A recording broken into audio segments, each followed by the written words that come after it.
आज हम डिस्कस करेंगे मेंटल स्टेटस एग्जामिनेशन का लास्ट कंपोनेंट जो कि है इंसाइट। अब इंसाइट क्या होती है? It is degree of awareness and understanding the patient has that he और शी इज़ इल।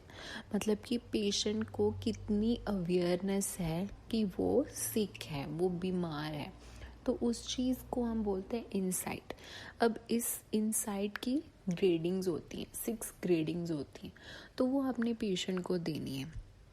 तो ये ग्रेडिंग आप कैसे दोगे? अब 1 ग्रेड उस पेशेंट को दोगे जिसमें कंप्लीट डिनाइल ऑफ इलनेस जो है वो प्रेजेंट होगा। कि अगर आप पेशेंट से ये क्वेश्चन पूछोगे कि क्या आपको पता है कि आपको कौन सी प्रॉब्लम है या कौन सी इलनेस है, तो पेशेंट बोलेगा कि नहीं, मैं तो बिल्कुल ठीक हूँ, मेरे घर वाले तो मेरे को ज़बरदस्ती ले आए हैं हॉस्पिटल। मतलब वो डिनाइल कर रहा है कंप्लीट, तो उसमें 1 ग्रेट इंसाइट प्रेजेंट है। देन सेकंड आप किसको दोगे? जिनमें slight awareness of being ill but deny it at the same time. उनमें स्लाइट अवेयरनेस प्रेजेंट है कि वो सिक हैं, but at the same time वो डिनाई भी कर देते हैं कि नहीं नहीं, मैं तो बिल्कुल ठीक हूँ। तो वो चीज़ आ जाती है सेकंड ग्रेडिंग में। अब थर्ड ग्रेडिंग हम किनको देंगे? Awareness of being sick but blaming it on others, external factors और मेडिकल और unknown organic factors.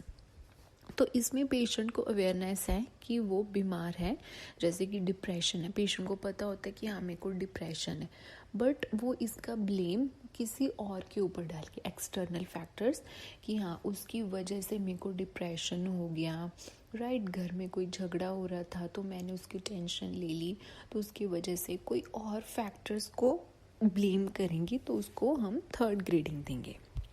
Fourth grading हम किनको देंगे? Awareness that illness is due to something unknown in the patient. तो पेशेंट को पता है कि वो सिक है, बट उनको लगता है कि बट मेरे को नहीं पता ये क्यों है, मेरे को इसका रीज़न नहीं मेरे को पता। अगर मेरे को एंजाइटी हो रही है फॉर एग्जांपल, बट मेरे को नहीं पता ये मेरे को क्यों है, कि मैं तो बिल्कुल ठीक हूँ, तो उनको हम फोर्थ ग्रेडिंग देंगे।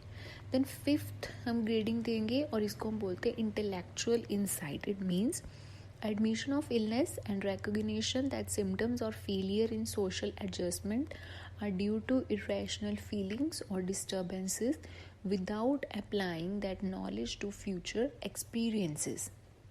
इट मीन्स पेशेंट को फुली अवेयरनेस है कि उनको ये प्रॉब्लम क्यों है, उनको रीजंस पता है, वो ट्रीटमेंट भी ले रहे हैं, बट उनमें इतनी ज़्यादा नॉलेज नहीं है कि ये इसको फ्यूचर में कैसे प्रिवेंट कर सकते हैं, कि अगर डिस्चार्ज हो गए घर पे जाएंगे तो वो इसको रोकने के लिए क्या क्या प्रिवेंटिव मेजर्स ले सकते हैं, तो उस चीज़ की उनमें अवेयरनेस नहीं है, तो उनको हम फिफ्थ ग्रेडिंग देंगे intellectual insight.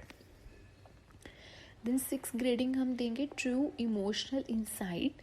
It means emotional awareness of motives and feelings within and of the underlying symptoms, whether the awareness leads to changes in personality and future behavior, openness to new ideas and concept about self and important people in patient's life.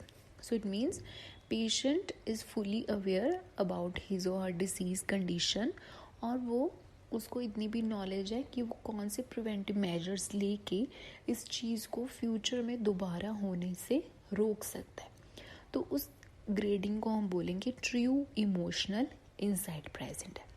सो ये 6 grades होती हैं insight के। I hope ये आपको clear होंगे।